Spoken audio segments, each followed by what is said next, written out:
Bienvenidas, bienvenidos a una nueva edición de Mesa Política en otra mirada. Pedro Pablo Kuczynski ha cumplido un año en el ejercicio de gobierno, de su presidencia, y en otra mirada vamos a hacer un balance. Para ello vamos a conversar con Salomón Lerner Gritis. Gracias, Salomón. Muchas gracias, Carlos, por la invitación a esta mesa redonda. Bien, bueno, comencemos con el en general, ¿no?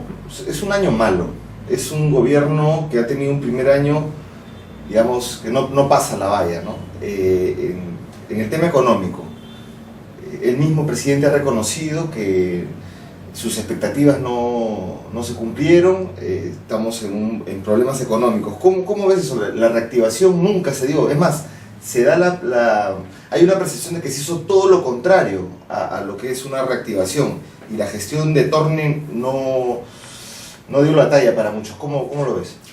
Bueno, creo que es muy cierto que estamos en un año de crisis económica, de recesión. Yo le diría que prácticamente si tú eliminarías uno o dos sectores que han crecido enormemente por cuestiones circunstanciales como la pesca, ¿no? Sobre todo sobre la pesca, y en algunos casos algunos minerales que han mejorado sus precios, hemos entrado en recesión en construcción, en manufactura, casi en comercio prácticamente estamos estancados, y que esto vendría a significar, algunos analistas políticos le han llamado el sexto año de Humala, ¿no? Es decir, que esto venía ya de un descenso desde los últimos años del presidente Ollanta, que se han convertido en el primer año del gobierno de Pedro Pablo Kuczynski con una situación crítica en la parte económica que nos podría estar llevando a una recesión que ya en algunos sectores se están sintiendo fuertemente, ¿no? Me parece que esto es muy importante analizarlo más profundamente, porque creo que hay dos cosas sumamente importantes. El poder adquisitivo de los peruanos se ha ido reduciendo, y esto significa que hay menos consumo, hay más desempleo.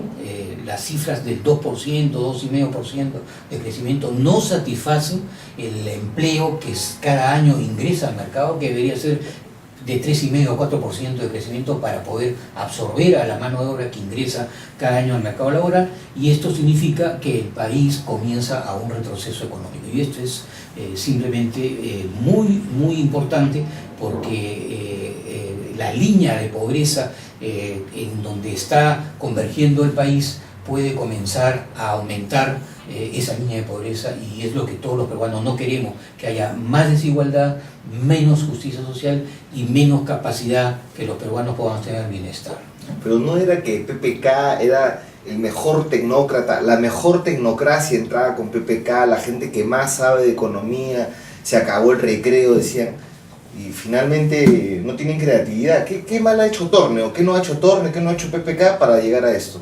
Bueno, creo que Alfredo Torne tenía ciertas pautas antes del inicio de este gobierno que ya nos estaba indicando que estaba un poco desorientado sobre lo que estaba sucediendo en el país. Eso de que en un momento de presión tributaria que se reducía en el Perú, habíamos estado hasta llegar a 17% y que ya estaba en 14%, hoy día estamos en 13%. O sea que se reducían los ingresos a la caja fiscal, ¿no? Exactamente. Los impuestos. Alfredo Torne tenía como bandera reducir el IGD, ¿no? Es decir, iba en contraposición a una cosa cíclica tributaria. Para que mucha gente entienda qué cosa está significando 1, 2 o 3 puntos de presión tributaria, cada punto son 2.200 millones, 2.000 millones de dólares. Eso significa menos atención en salud, eso significa menos sueldos a los maestros, eso significa que hay menos infraestructura para los ciudadanos, menos capacidad de construirle facilidades en las escuelas, facilidades en transporte público a los peruanos. Y esta es la gran problemática que hoy día estamos viviendo después de este primer año del gobierno de Pedro Pablo Kuczynski, que probablemente, como tú lo mencionas, en los libros, como uno dice, habían pasado por muy buenas universidades, habían pasado por muy buenas prácticas en organismos internacionales, pero que en la práctica creían que solamente destrabando proyectos iban a poder reanimar la industria nacional, la economía nacional. Claro, porque ellos le echan la culpa a los huaicos y le echan la culpa a la corrupción de Odebrecht. Bueno, ahí hay mucho que decir, pero y al margen de que hayan subido o bajado el IGB o no lo hayan hecho porque finalmente no se hizo, pero no hay un plan de relanzamiento de la economía. No, están simplemente tratando, como ellos mismos dicen, ya están al primer año de gobierno y recién dicen que han firmado algunas adendas con algunos grupos que van a destrabar, como puede ser el aeropuerto de Jorge Chávez o la línea 2 del metro, ¿no? Que han estado casi paralizadas. Y bueno, ya han tenido los fiascos que ya todos conocemos con todo lo que se ha sentido del aeropuerto de Chincheros, que ha habido pues un lobismo y un aspecto de ejemplo al país de cómo la corrupción ha ido avanzando en este país, que realmente han afectado la economía también, eso hay que reconocerlo. Pero todo eso no podría haber sido con el detalle que estamos viendo de la recesión que estamos padeciendo todos los peruanos, si es que se hubiesen hecho cosas con una mirada positiva al país y no simplemente estar tratando de mejorar algunas trabas de algunos proyectos, ¿no? Claro, pusieron toda la canasta, digamos, todos los huevos en la canasta del destrave y eso finalmente no avanzó. Se han metido en un montón de crisis políticas, porque no solamente tiene impacto económico, ¿no? Sino crisis política tras crisis política que le ha costado ministros, renuncias, y está en una debilidad desde mi punto de vista muy muy grande. Entonces, año malo más debilidad política, se ponen a tiro de, digamos, en el bull en posición de tiro para el fujimorismo. ¿Cómo ves eso? Bueno, yo diría que no solamente para el fujimorismo, sino en general para todos los ciudadanos peruanos, ¿no? Porque indudablemente no tener el poder adquisitivo se contempla en que no hay un salario mínimo que sea mejorado, en que no hay sueldos y salarios para maestros, para médicos y en general para la población, en donde ese poder adquisitivo ha podido permitir que el sector manufactura, el sector de MIPES, ¿no? El sector agrícola de pequeña agricultura haya podido progresar. Entonces estamos mirando el país solamente en los grandes proyectos, pero no estamos mirando las necesidades que hay en la agricultura de regadíos, de irrigaciones pequeñas, no estamos mirando cómo mejorar la productividad en el campo, no estamos viendo los proyectos en la costa, no estamos viendo cómo las MIPES pueden dar servicios a las grandes demandas de necesidades de la población. Creo yo que todo esto es lo que ha ido ocurriendo en el país y por supuesto esto ha afectado la controversia entre el fujimorismo y el gobierno, porque indudablemente el fujimorismo ha tenido mucho más alicientes para criticar al gobierno por esta falta de un desarrollo armónico, por lo menos de lo que se esperaba que estos gabinetes de técnicos podían haber desarrollado en el país, ¿no? ¿Crees que el conflicto legislativo-ejecutivo, Congreso-Gobierno se va a seguir agudizando? De mi punto de vista, yo creo de que el legislativo al final ha dado, no el 100%, pero ha dado un porcentaje muy alto de los decretos legislativos que está pidiendo el Ejecutivo, ¿no? O sea, tampoco el fujimorismo no se salva acá de no haber colaborado con el gobierno, con el Ejecutivo en una serie de dispositivos que hoy día esperamos que den marcha al país en algunos sectores económicos. No lo vemos, ¿no?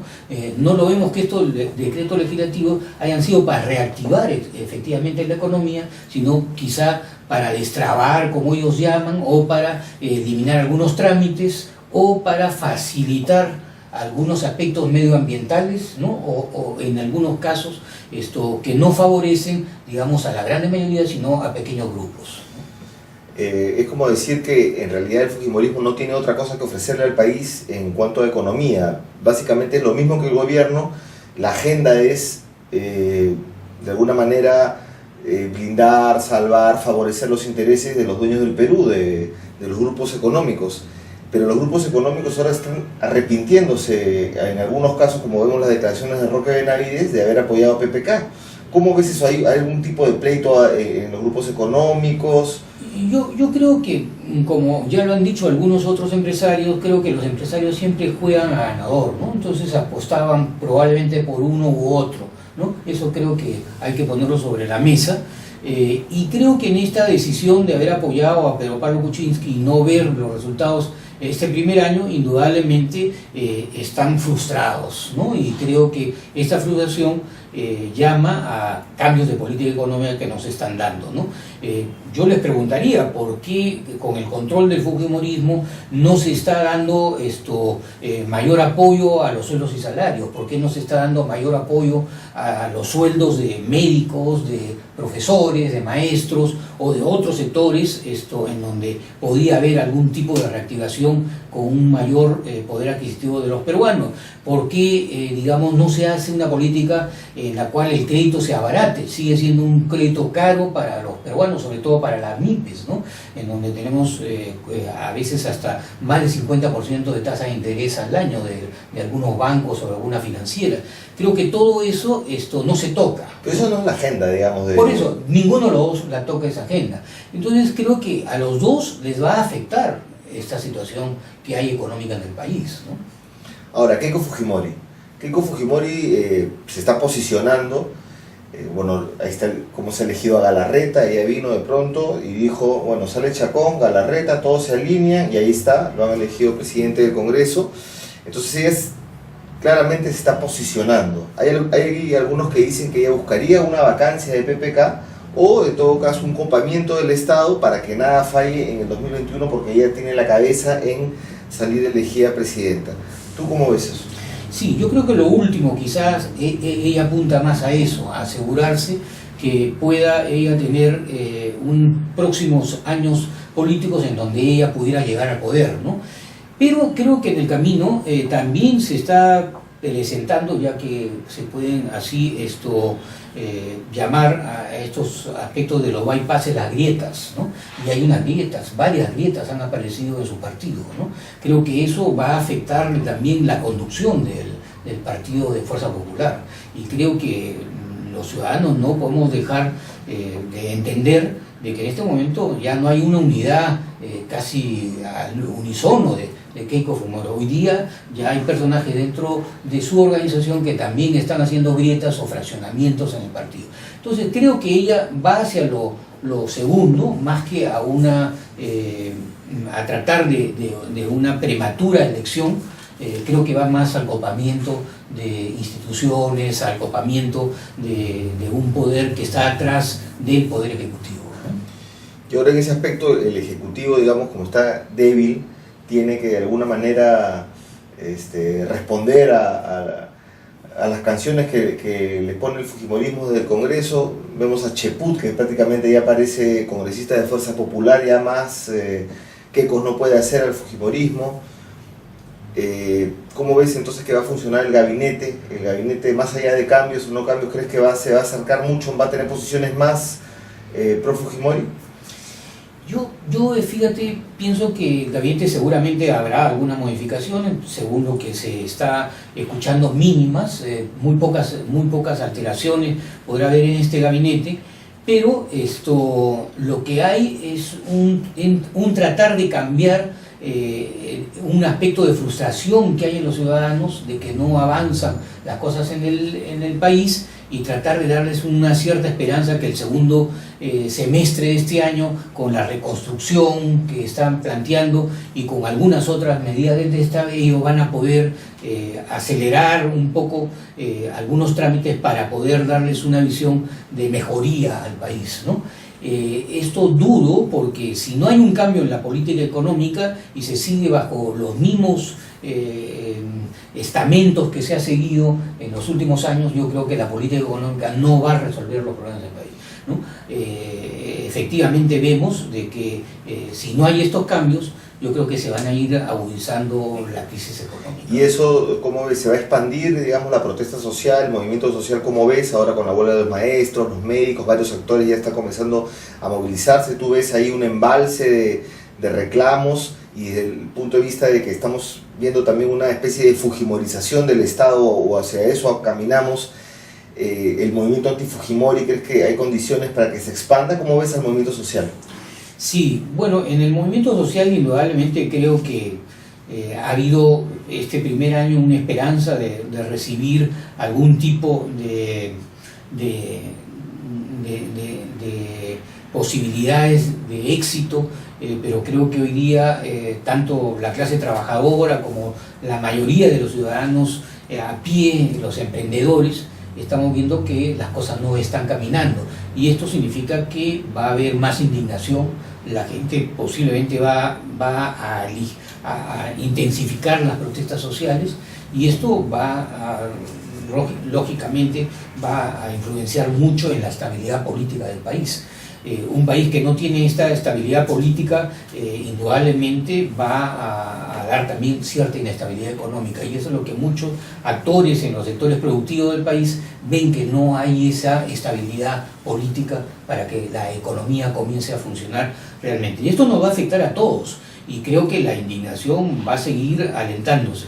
La indignación se alienta, y uno lo ve en las encuestas, pero uno lo ve en casi todos los actos, digamos, de los ciudadanos. Lo ve cuando van a un mercado y no pueden comprar ciertos productos a los precios que han sido todos los meses inflados. Cada mes ha habido una inflación y los salarios se mantienen en el mismo rezagado. Entonces va a haber esa indignación, que ya no va a ser solamente la protesta de sectores bien organizados, sino sectores amplios de la población que están diciendo, bueno, no estamos alcanzando un estado de vida con bienestar.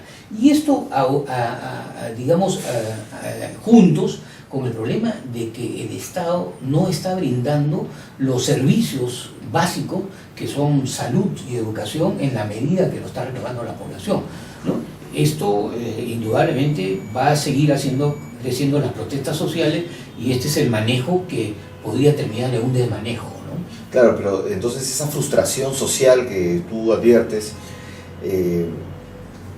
con una izquierda dividida en cinco, hay 5 pedazos de la izquierda, una izquierda parlamentaria que está dividida en 2, que ahora presentaron una mesa y quedaron como que en un grado de aislamiento muy, muy grande, ¿no? 11 votos. No los apoyó casi nadie, ¿no? Ni siquiera la otra mitad de la izquierda que está ahí. ¿Tú crees que se dan las condiciones para que ese descontento o frustración pueda avanzar hasta un escenario que busque una representación política tipo outsider, tipo como fue Humala en sus inicios? ¿Hay ese riesgo?